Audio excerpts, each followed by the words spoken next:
დების პროტესტი არა ლეგიტიმურ ხელისუფლებას. თეატრალური უნივერსიტეტის თესეუს, ილიაუნის, სეუს და სამხატვრო აკადემიის სტუდენტები უკვე რამდენიმე დღეა საკუთარი უნივერსიტეტების შენობაში პროტესტის ნიშნად ღამეს ათენებენ. ახალგაზრდები არ აპირებენ შეეგუონ ოლიგარქიული რეჟიმის რეპრესიულ პოლიტიკას და მთავარი მოთხოვნების შესრულებამდე პროტესტის შეწყვეტას არ აპირებენ.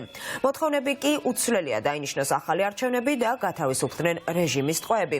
ჟანა აკოფაშვილი გვერდდება თემის დეტალებით პირდაპირ ეთერში. დიახ, სტუდენტების პროტესტი გრძელდება, ახალგაზრდები ღამეებს უნივერსიტეტის შენობებში ათენებენ და როგორც თავად ამბობენ, დარჩებიან იქამდე, ვიდრე მათი მთავარი მოთხოვნები არ შესრულდება. ეს მოთხოვნები კი არის უცვლელი, პოლიტპატიმრების გათავისუფლება და ხელახალი არჩევნების ჩატარება.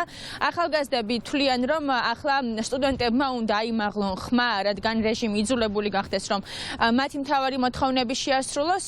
სტუდენტები ჩვენთან საუბარში ამბობენ იმასაც, რომ თუ აქამდე ისინი მხოლოდ რუსთაველზე იდგნენ და საპროტესტო აქციებზე ამბობდნენ მთავარ სათქმელს, ახლა ისინი იქნებიან ყველგან, მათ შორის სასწავლო დაწესებულებებშიც, უნივერსიტეტის შენობებშიც, რადგან თვლიან, რომ მათი პროტესტის ხმა ყველაზე ხმამაღლა სწორედ უნივერსიტეტის კედლებში ისმის. ისინი მოუწოდებენ თანატოლებს, რომ გააკეთონ იგივე და შემოუერთდნენ სტუდენტების საყოველთაო პროტესტს.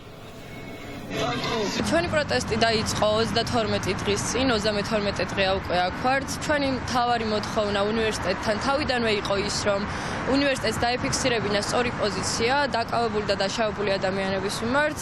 ამას ვერ მივაღწიეთ და უნივერსიტეტმა ღირსეული განცხადება არ გააკეთა და ამის შემდეგ დავიკავეთ უნივერსიტეტი.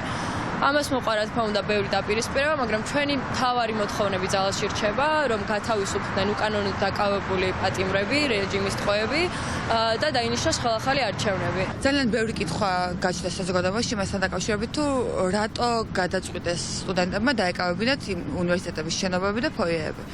პირველ რიგში მე ვფიქრობ, რომ ძალიან საჭირო აქტივობა იყო ეს, იმის გათვალისწინებით, რომ საპროტესტო კერა სტუდენტებთან ახლოს უნდა იყოს, ეს უფრო მეტ ენერგიას დამუხჩეს ჩვენს მომავლის გეგმებს, თუნდაც გაგვაზრებინებს იმასაც, რომ ცხოვრება არ გრძელდება ჩვეულებრივ ტიპში და რაღაც იცვლება, გაგვაზრებინებს იმას, რომ ჩვენი ცხოვრება არ არის ჩვენს ხელში, აღარ იქნება ჩვენს ხელში თუ არ შევებრძოლებით რეჟიმს. თეატრალურს ბავშვებს და სხვა უკვე დანარჩენ უნივერსიტეტში დაკავებულ სტუდენტებსაც გამოუცხადეთ სოლიდარობა.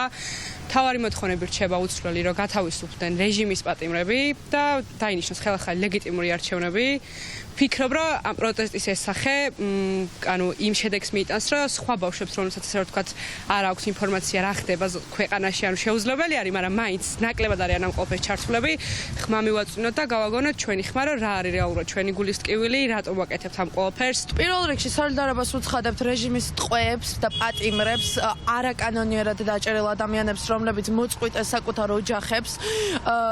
მეორე რიგში ვითხოვთ ხელახალ არჩევნებს და მესამე რიგში სოლიდარობას ვუცხადებთ აბსოლუტურად ყველა სტუდენტს, რომელიც თავისი უნივერსიტეტიდან, იმ ადგილიდან, საიდანაც რეალურად ისმის ჩვენი ხმა, იმიტომ რომ უნივერსიტეტი გვეკუთვნის ჩვენ სტუდენტებს.